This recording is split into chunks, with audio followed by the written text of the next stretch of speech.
Hello students, हम presently fifth unit study कर रहे हैं दैट इज़ इलेक्ट्रोमैग्नेटिक वेव। और आज हम एक टॉपिक स्टडी करेंगे दैट इज़ इलेक्ट्रोमैग्नेटिक स्पेक्ट्रम। तो देखिए बात करते हैं that is electromagnetic spectrum, that is electromagnetic spectrum. अब देखिए बेटा, इलेक्ट्रोमैग्नेटिक स्पेक्ट्रम का मतलब क्या है।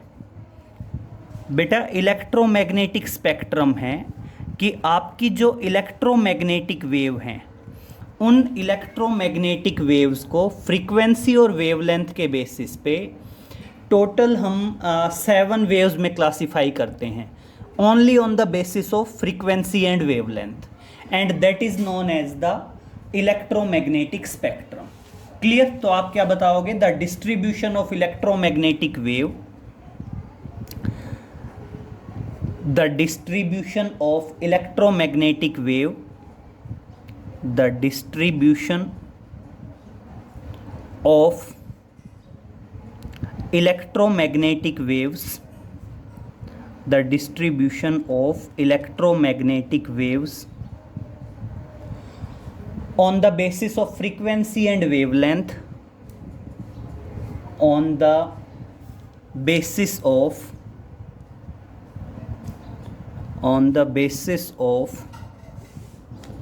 frequency and wavelength is known as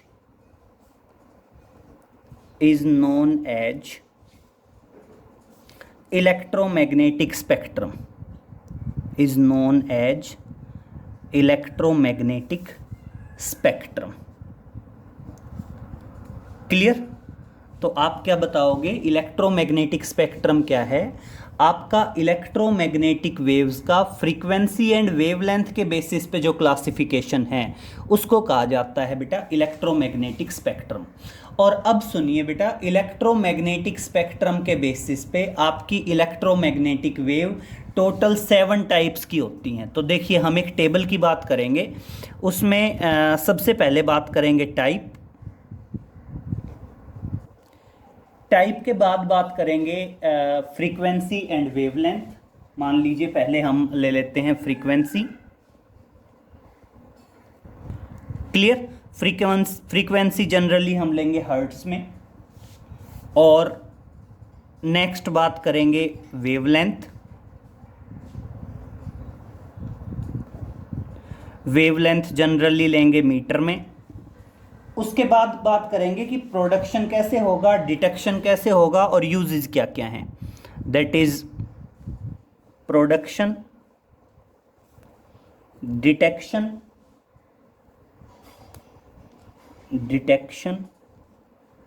and last one is uses या एप्लीकेशंस बता सकते हैं।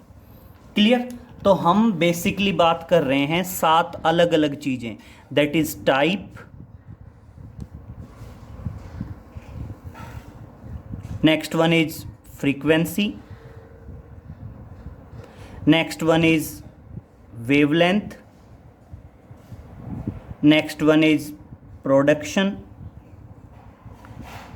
next one is detection and last one is uses। Clear? तो आपकी किसी भी वेव के बारे में हमारे पास ये टोटल 6 पॉइंट्स हैं: type, frequency, wavelength, production, detection and uses. अब मेरी बात सुनिए बेटा, हम सीक्वेंस में ध्यान रखेंगे। पहली वेव होती है आपकी जो फर्स्ट वन वेव है, फर्स्ट वन होती है बेटा आपकी radio wave, that is radio wave.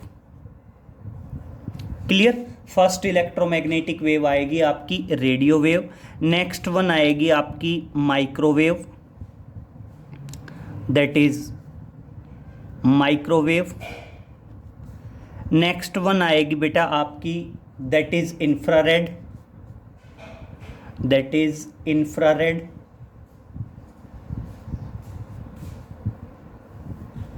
Clear? उसके बाद नेक्स्ट वन आएगी आपकी visible light,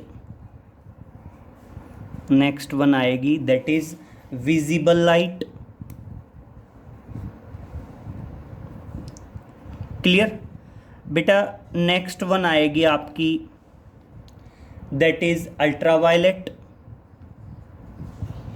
that is ultraviolet. बेटा नेक्स्ट वन आएगी आपकी that is X-ray, and last one है gamma rays, that is X-rays, and last one है बेटा सेवंथ है that is gamma rays, that is gamma rays. Clear.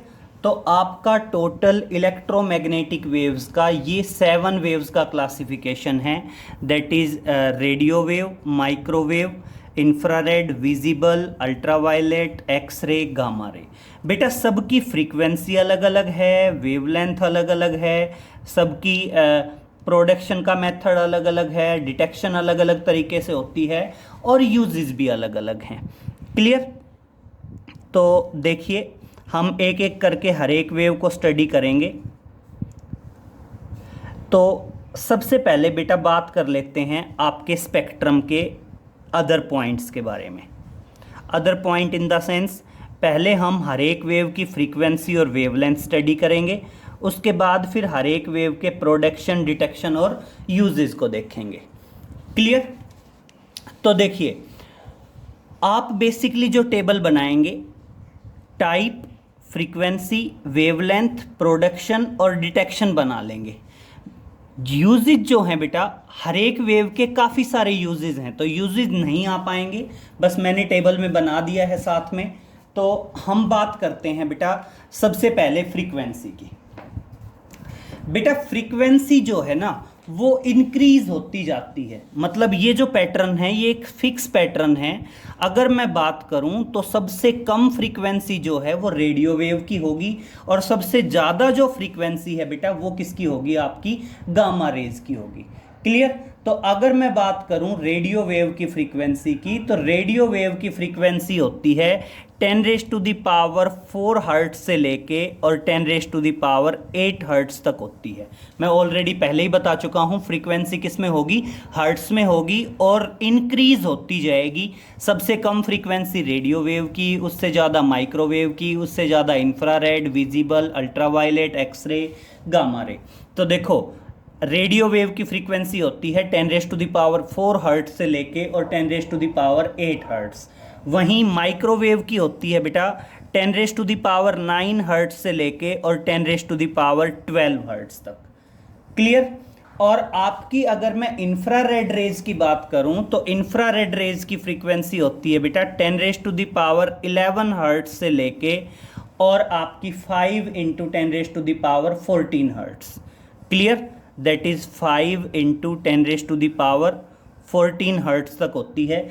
वहीं अगर मैं विजिबल लाइट की बात करूं तो विजिबल लाइट की फ्रीक्वेंसी होती है बेटा 4 × 10⁻14 हर्ट्ज से लेके और दैट इज 7 × 10⁻14 हर्ट्ज। क्लियर। फिर मैं आगे बात करता हूं आपकी अल्ट्रावायलेट की। बेटा अल्ट्रावायलेट की फ्रीक्वेंसी होती है 10⁻16 हर्ट्ज से लेके और 10⁻17 हर्ट्ज तक है।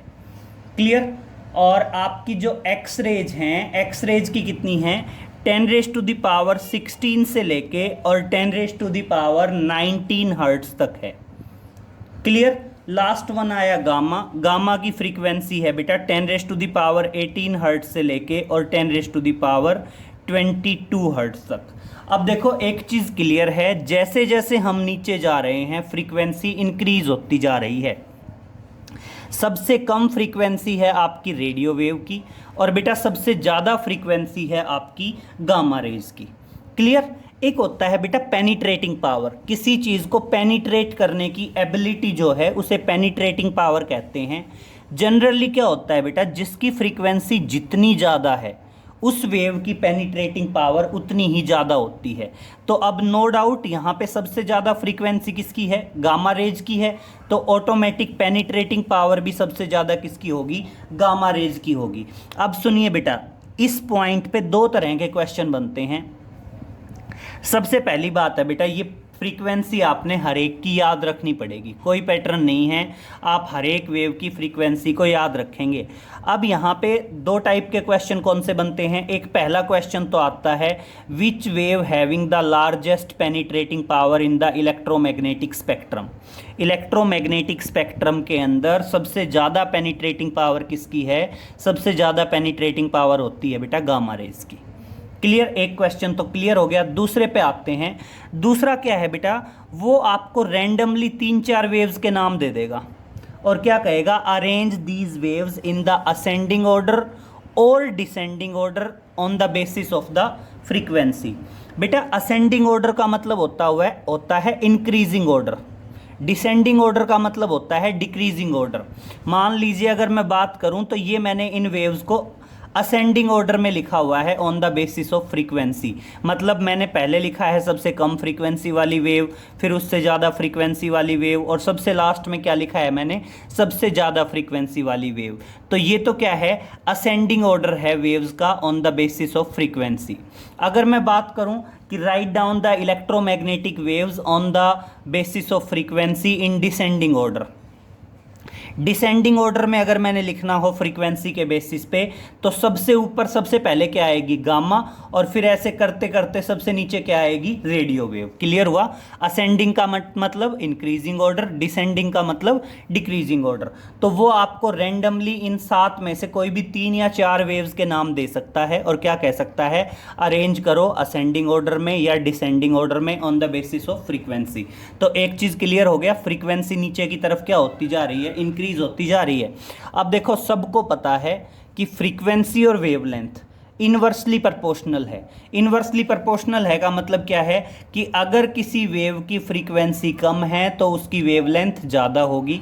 तो इसका मतलब रेडियो वेव की फ्रीक्वेंसी सबसे कम है, गामा वेव की फ्रीक्वेंसी सबसे ज़्यादा है, तो वेवलेंथ के केस में उल्टा हो जाएगा। सबसे कम वेवलेंथ किसकी होगी बेटा, सबसे कम वेवलेंथ होगी गामा की, और सबसे ज़्यादा वेवलेंथ किसकी होगी, रेडियो वेव की होगी। क्लियर। तो बात करते हैं रेडियो वेव की वेवलेंथ की। बेटा रेडियो वेव की वेवलेंथ क्या होती है, that is greater than 0.1 meter. तो ध्यान रखना, रेडियो वेव की जो वेवलेंथ होती है वो क्या होती है, ग्रेटर देन 0.1 मीटर। वैसे मीटर लिखने की ज़रूरत नहीं है, मैंने ऑलरेडी ब्रैकेट में लिख दिया है कि वेवलेंथ किस में आएगी, मीटर में आएगी। क्लियर। जनरली हम वेवलेंथ को मीटर में पढ़ते हैं। फिर नेक्स्ट आया बेटा आपका, मैं बात करता हूँ माइक्रोवेव की। तो सुनिए बेटा, माइक्रोवेव जो है, माइक्रोवेव नेक्स्ट आएगी, दैट इज़ 0.1 मीटर से लेके और आपका 1 मिलीमीटर तक, 1 mm मतलब मिलीमीटर, 10⁻⁻³ फिर नेक्स्ट बात करते हैं बेटा इंफ्रारेड की। इंफ्रारेड की कितनी है, 1 मिलीमीटर से लेके और 700 नैनोमीटर। नैनोमीटर मतलब 10⁻⁻⁹ तो देखना इंफ्रारेड क्या आया, 1 मिलीमीटर से लेके और 700 नैनोमीटर। नैनोमीटर मतलब 10⁻⁻⁹ मीटर। क्लियर। फिर नेक्स्ट आपकी विजिबल लाइट की आई। विजिबल लाइट की वेवलेंथ कितनी होती है, 700 नैनोमीटर से लेके और 400 नैनोमीटर तक है। ये वेवलेंथ है किसकी बेटा, विजिबल लाइट की। वहीं अगर मैं अल्ट्रावायलेट की बात करूं तो अल्ट्रावायलेट की वेवलेंथ कितनी है, 400 नैनोमीटर से लेके और आपकी आ जाती है 1 नैनोमीटर तक। क्लियर। नेक्स्ट बात करते हैं एक्सरे की। एक्सरे की क्या है बेटा, 1 नैनोमीटर से लेके और 10⁻³ नैनोमीटर, 10⁻³ नैनोमीटर। और बेटा लास्ट वन जो है वो क्या आएगी, that is less than 10⁻³ nanometer. तो अब देखो क्लियर हो गया, फ्रीक्वेंसी जैसे जैसे हम नीचे जा रहे थे इंक्रीज होती जा रही थी, तो ऑटोमेटिक सी बात है वेवलेंथ जैसे जैसे हम नीचे जाएंगे तो क्या होती जाएगी, डिक्रीज होती जाएगी। मींस सबसे ज़्यादा वेवलेंथ किसकी आएगी, रेडियो वेव की, और सबसे कम वेवलेंथ किसकी आएगी बेटा, आपकी गामा रेज की। और अब देखिए सेम क्वेश्चन यहाँ पे भी आ सकता है कि वो आपको रैंडमली वेव्स के नाम दे सकता है और क्या कह सकता है, असेंडिंग ऑर्डर में या डिसेंडिंग ऑर्डर में अरेंज करो on the basis of the wavelength. तो अगर मैं देखूं वेवलेंथ डिक्रीज होती जा रही है, तो इसका मतलब ये किस में है, नाम डिसेंडिंग ऑर्डर में है, मतलब पहले सबसे ज़्यादा वेवलेंथ का और सबसे लास्ट में सबसे कम वेवलेंथ का। अगर मान लीजिए वो कह दे कि इलेक्ट्रोमैग्नेटिक वेव्स को वेवलेंथ के बेसिस पे असेंडिंग ऑर्डर में अरेंज करो, असेंडिंग ऑर्डर में अरेंज करना है तो इसका मतलब सबसे पहले क्या आएगी, गामा रे आएगी, और ऐसे लास्ट में फिर क्या आ जाएगी, रेडियो वेव आ जाएगी। क्लियर? तो अब देखिए हम बात कर रहे थे, देखो यहाँ तक पहले एक बार समझ लीजिए, हमने कहा था कि हम स्टडी कर रहे हैं इलेक्ट्रोमैग्नेटिक स्पेक्ट्रम। तो सबसे इंपॉर्टेंट पॉइंट क्या है बेटा, इलेक्ट्रोमैग्नेटिक स्पेक्ट्रम में क्या बताओगे, इलेक्ट्रोमैग्नेटिक स्पेक्ट्रम क्या है, इलेक्ट्रोमैग्नेटिक वेव का वेरियस वेव्स में distribution on the basis of frequency and wavelength is known as electromagnetic spectrum. Electromagnetic spectrum में टोटल कितनी वेव्स आई बेटा, 7 वेव्स आई, that is radio wave, microwave, infrared, visible light, ultraviolet, X-ray, gamma ray. Frequency सबकी अलग अलग है, wavelength सबकी अलग अलग है, याद रखनी पड़ेगी। फ्रीक्वेंसी इंक्रीजिंग ऑर्डर में है, रेडियो वेव की फ्रीक्वेंसी सबसे कम और गामा की फ्रीक्वेंसी सबसे ज़्यादा, और इसका मतलब वेवलेंथ उल्टा हो जाएगा, सबसे ज़्यादा वेवलेंथ किसकी होगी, रेडियो वेव की, और सबसे कम वेवलेंथ किसकी होगी बेटा, आपकी गामा वेव्स की होगी। अब हमें बेटा हर एक वेव का प्रोडक्शन कैसे होगा, डिटेक्शन कैसे होगा और यूजेस क्या होंगे, ये स्टडी करने हैं। क्लियर? तो आप इस वीडियो को मतलब पॉज करके और ये नोट कर सकते हैं। हम आगे डिस्कस कर लेते हैं, डायरेक्ट बुक के थ्रू ही लेते हैं, क्योंकि बुक में जो टेबल दे रखी है उसी के बेसिस पे बता देते हैं। तो देखिए बेटा, हम बात करते हैं आपकी टोटल 7 वेव्स की। तो अब इन वेव्स के बारे में देखिए, आप ये कह रहे हैं कि आपका जो इलेक्ट्रोमैग्नेटिक स्पेक्ट्रम है, इलेक्ट्रोमैग्नेटिक स्पेक्ट्रम के अंदर टोटल कितनी वेव्स हैं आपकी, 7 वेव्स हैं। तो हम उन्हीं 7 वेव्स को डिस्कस करेंगे, और उन्हीं 7 वेव्स के डिस्कशन में देखिए सबसे पहले आते हैं बेटा हम आपकी रेडियो वेव पे। ठीक है, सबसे पहले हम किस पे आते हैं, आपकी रेडियो वेव को ही डिस्कस करते हैं। तो देखिए बेटा, रेडियो वेव का जो प्रोडक्शन है वो प्रोडक्शन कैसे होगा, by rapid acceleration and de acceleration of the electrons in the aerials. आपके जो एंटीना या एरियल्स होते हैं, जैसे आप एंटीना देखते हैं, डीटीएच वगैरह, ये सब एंटीना हैं बेटा।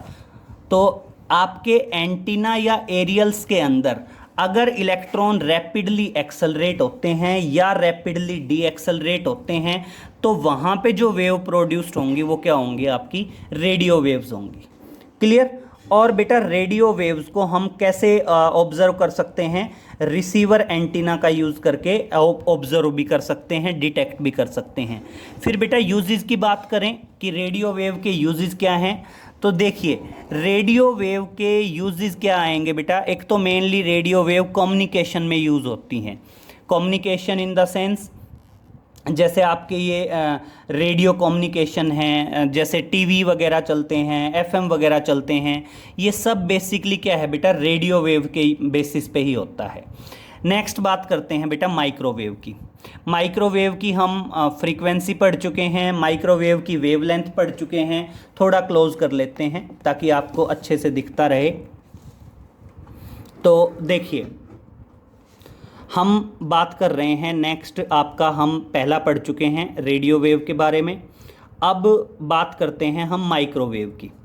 तो देखिए माइक्रोवेव में क्या है, माइक्रोवेव की हम फ्रीक्वेंसी रेंज पढ़ चुके हैं, वेवलेंथ पढ़ चुके हैं।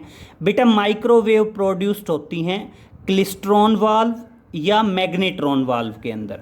अब ये क्या है क्लिस्ट्रॉन वाल्व या मैग्नेट्रॉन वाल्व, बेटा बेसिकली जैसे आपका माइक्रोवेव ओवन नहीं होता है, वाल्व का मतलब होता है जो चारों तरफ से बंद हो और एक तरफ से उसकी ओपनिंग हो या एक तरफ से ओपन कर सकते हो। तो जैसे माइक्रोवेव ओवन है, माइक्रोवेव ओवन के अंदर अंदर की तरफ जो सीट्स लगी होती हैं माइक्रोवेव ओवन के अंदर, वो या तो क्लिस्ट्रॉन की होती हैं या किसकी होती हैं, मैग्नेट्रॉन की होती हैं। तो क्लियर, माइक्रोवेव को कैसे प्रोड्यूस किया जा सकता है, क्लिस्ट्रॉन वाल्व या मैग्नेट्रॉन वाल्व के अंदर। डिटेक्ट कैसे करेंगे, by using the point contact diode. अब समझिए बेटा, अभी प्रेजेंटली हम 5th यूनिट स्टडी कर रहे हैं इलेक्ट्रोमैग्नेटिक वेव्स। जब हम आगे 9th यूनिट में आएंगे, दैट इज सेमीकंडक्टर डिवाइसेस, वहाँ पे आएगा बेटा डायोड्स। डायोड्स में क्या है, हम पढ़ेंगे बेसिकली पीएन जंक्शन डायोड्स। तो पीएन जंक्शन डायोड में मतलब काफ़ी टाइप के होते हैं। जैसे आप ये समझ सकते हैं कि आपके जो सोलर सेल हैं या जो आपकी एलईडीज़ होती हैं, ये भी एक तरह के डायोड हैं। एलईडी की फुल फॉर्म होती है बेटा लाइट अमीटिंग डायोड। तो वहाँ पे हम डिटेल में पढ़ेंगे डायोड के बारे में। बस प्रेजेंटली हम ये ध्यान रख लेते हैं कि माइक्रोवेव को हम डिटेक्ट करते हैं by using the point contact diode. अब है बेटा कि माइक्रोवेव के यूजेस क्या क्या हैं। तो समझिए बेटा, माइक्रोवेव का पहला यूज़ है इन रडार कम्युनिकेशन। आपके जो रडार होते हैं, रडार क्या है बेटा, एनिमी एयरक्राफ्ट को डिटेक्ट करने के लिए बॉर्डर एरियाज़ के साथ साथ क्या लगाए जाते हैं बेटा, रडार लगाए जाते हैं। रडार बेसिकली क्या है, माइक्रोवेव अमिट आउट करते हैं टुवार्ड्स द स्काई, और आसमान में किसी भी मेटेलिक बॉडी से टकरा के वो अपना पाथ क्या करती हैं, रिट्रैक करती हैं। और हमारे पास जो रडार सिस्टम है वो हमें एग्जैक्ट कोऑर्डिनेट्स देता है कि इस डायरेक्शन में इस हाइट पे कोई मेटेलिक बॉडी है। Metallic body in the sense कोई प्लेन है।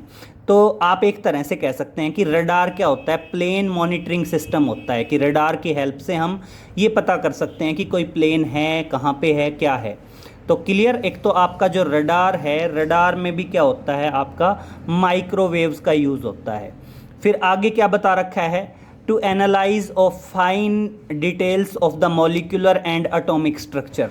बेटा एटॉमिक और मॉलिक्यूलर स्ट्रक्चर का क्लियर फाइन जो डिटेल्स है उसके लिए भी किसका यूज़ होता है, माइक्रोवेव का यूज़ होता है।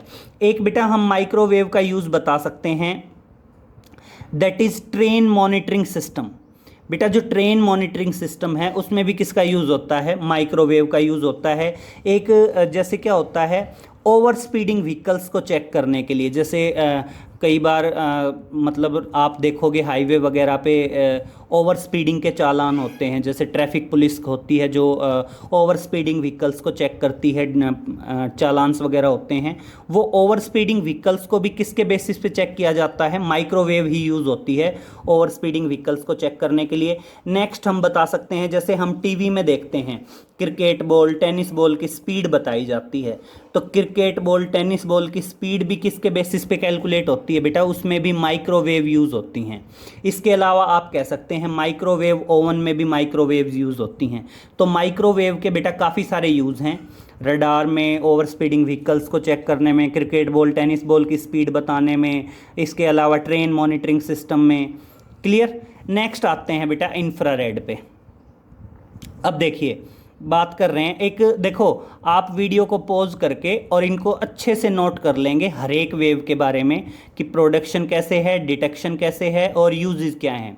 बेटा आज वाला जो क्वेश्चन है ये बेसिकली आपकी मेमोराइजिंग पावर के ऊपर डिपेंड करेगा कि आप कितना अच्छे से याद रख सकते हैं।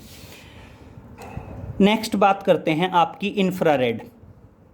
बेटा इंफ्रारेड की हम फ्रीक्वेंसी बता चुके हैं, वेवलेंथ बता चुके हैं। अब बात करते हैं प्रोडक्शन की। तो देखो इंफ्रारेड वेव्स प्रोड्यूस कैसे होंगी, बाय वाइब्रेशन ऑफ एटम्स और मॉलिक्यूल। अगर बेटा मैं ये कहूँ कि आपकी जो इंफ्रारेड वेव्स हैं वो प्रोड्यूस्ड होंगी एटम्स या मॉलिक्यूल के वाइब्रेशन से, मतलब अगर आपके एटम्स या मॉलिक्यूल्स वाइब्रेट होते हैं तो वहाँ पे क्या प्रोड्यूस्ड होंगी बेटा, वहाँ पे आपकी इंफ्रारेड रेज प्रोड्यूस्ड होंगी। क्लियर। फिर डिटेक्ट कैसे करेंगे, डिटेक्ट करने के लिए बेटा इंस्ट्रूमेंट है, या तो आप थर्मोफाइल का यूज़ करेंगे या बोलोमीटर का यूज़ करेंगे, या आपको फोटोग्राफिक फिल्म से भी डिटेक्ट कर सकते हैं। फोटोग्राफिक फिल्म बोल दीजिए या फोटोग्राफिक प्लेट बोल दीजिए। क्लियर। यूजेस क्या क्या हैं, अब सुनिए। इंफ्रारेड रेज के भी बेटा बहुत सारे यूज़ हैं। अगर मान लीजिए मैं कहता हूं कि मेरे को इंफ्रारेड रेज के यूज़ चाहिए, तो दो यूज़ तो देखो इसमें लिखे हुए हैं। क्या लिखे हुए हैं, यूजेस फॉर, देखो एक पॉइंट पहले क्लियर करिए कि आप क्या करोगे, हर एक वेव के बारे में आपको ये इतने पॉइंट क्लियर होने चाहिए कि हर एक वेव की फ्रीक्वेंसी, वेवलेंथ, प्रोडक्शन, डिटेक्शन, ये याद रखना ही पड़ेगा बेटा।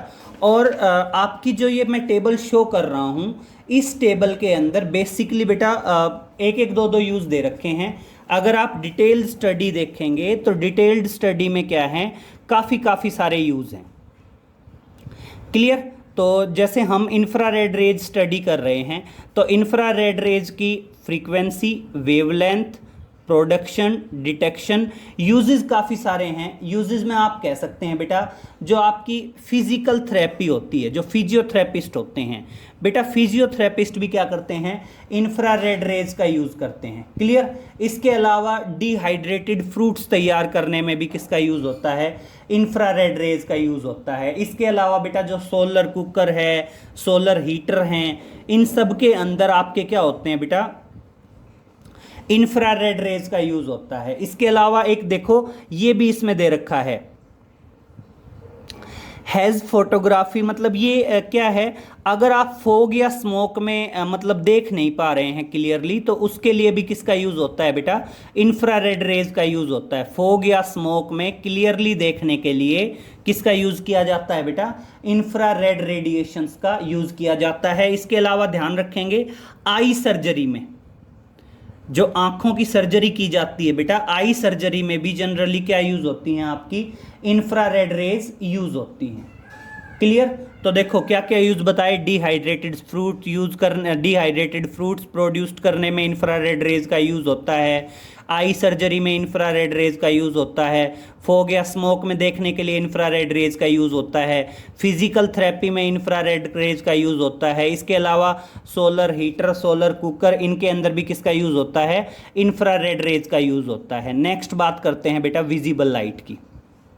यस, देखिए बात कर रहे हैं विजिबल लाइट। अब विजिबल लाइट क्या है बेटा, विजिबल लाइट की हम फ्रीक्वेंसी पढ़ चुके हैं, वेवलेंथ पढ़ चुके हैं।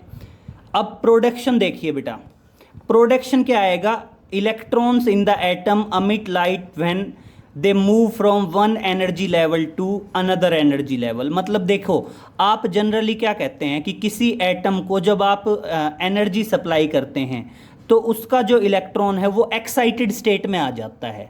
मतलब इलेक्ट्रॉन एनर्जी को रिसीव करके और इनर एनर्जी ऑर्बिटल से और आउटर हायर एनर्जी ऑर्बिटल में चला जाता है।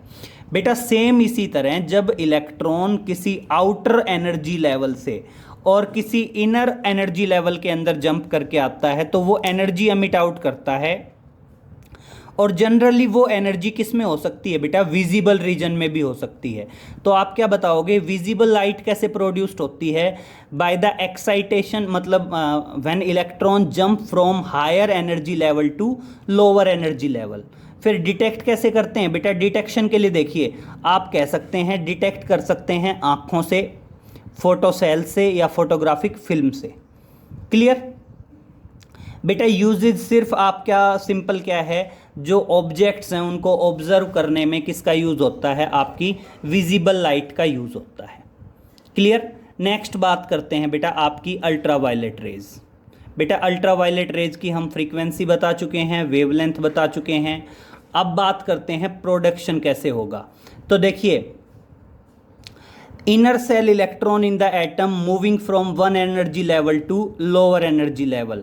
देखो यहाँ पे आप कह सकते हैं कि आपका जो इलेक्ट्रॉन का एक्साइटेशन है वो विजिबल लाइट देता है, लेकिन अगर आपके पूरे के पूरे इलेक्ट्रॉन मतलब एटम्स एक्साइट हो जाएं तो वहाँ पे क्या होती हैं, अल्ट्रावायलेट रेज प्रोड्यूस्ड होती हैं। इनको भी डिटेक्ट कैसे करते हैं, फोटो सेल से या फोटोग्राफिक फिल्म से। क्लियर। फिर यूजेस की बात करें तो देखो अल्ट्रावायलेट लाइट के भी बहुत सारे, अल्ट्रावायलेट रेज के भी बहुत सारे यूजेस हैं, कुछ तो इसमें लिखे हुए हैं। ठीक है, बाकी हम यूजेस को डिस्कस करते हैं। बेटा अल्ट्रावायलेट रेज के यूज़ होते हैं प्योरीफिकेशन में, जैसे वाटर प्योरीफायर वगैरह जो होते हैं उनके ऊपर लिखा होता है ना यूवी प्योरीफायर।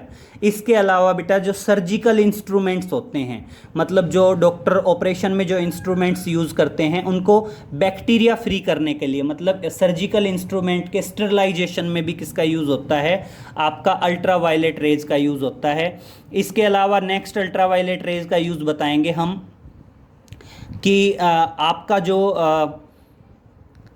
फोरेंसिक लैब्स होती हैं, फोरेंसिक लेबोरेटरीज़ में फिंगरप्रिंट्स और फेक डॉक्यूमेंट को चेक करने के लिए भी किसका यूज़ होता है, अल्ट्रा वायलेट रेज का यूज़ होता है। इसके अलावा आप ध्यान रखना जो बर्गलर अलार्म होते हैं उनके अंदर भी किसका यूज़ होता है, अल्ट्रा वायलेट रेज का यूज़ होता है। इसके अलावा आई सर्जरी जैसे लेज़र वगैरह करते हैं ना, उनमें भी जनरली किसका यूज़ होता है, अल्ट्रा वायलेट रेज का यूज़ होता है। क्लियर? तो देखिए एक बार रिपीट कर देता हूँ, अल्ट्रा वायलेट रेज के यूज़ क्या क्या बताए हमने, to sterilise the surgical instruments, इसके अलावा टू एक जैसे ये सर्जिकल मतलब बर्गलर अलार्म में यूज़ हो सकता है। इसके अलावा किस में यूज़ हो सकता है, वाटर प्योरिफिकेशन में यूज़ हो सकता है। इसके अलावा आई सर्जरी में यूज़ हो सकता है। एक ध्यान रखना, फूड को प्रिजर्व करके रखने के लिए भी किसका यूज़ होता है, आपका अल्ट्रा वायलेट रेज का यूज़ होता है। नेक्स्ट बात करते हैं बेटा एक्स रेज। एक्स रेज की हम फ्रीक्वेंसी बता चुके हैं, वेवलेंथ बता चुके हैं। अब देखिए एक्सरे प्रोड्यूस्ड कैसे होंगी बेटा, एक्सरे प्रोड्यूस्ड होंगी एक्सरे ट्यूब के अंदर। जो आपकी एक्सरे ट्यूब हैं, एक्सरे ट्यूब के अंदर आपकी क्या होती हैं, एक्सरेज प्रोड्यूस्ड हो सकती हैं। ठीक है, डिटेक्ट कैसे कर सकते हैं, फोटोग्राफिक प्लेट से डिटेक्ट कर सकते हैं, ग्रीगर ट्यूब्स में डिटेक्ट कर सकते हैं, या आयोनाइजेशन चैम्बर में भी डिटेक्ट कर सकते हैं। अब बेटा एक्सरे के काफ़ी सारे यूजेस हैं, लिखे हुए हैं इसमें यूजेस, कुछ मैं बता देता हूँ। एक्सरे के यूज़ क्या होते हैं बेटा, एक तो आपके जो डिटेक्टिव डिपार्टमेंट्स हैं वो यूज़ करते हैं एक्सरे का, जैसे एयरपोर्ट पे, इसके अलावा रेलवे स्टेशंस वगैरह पे क्या होती हैं बेटा, एक्सरे मशीन होती हैं टू स्कैन द लगेज।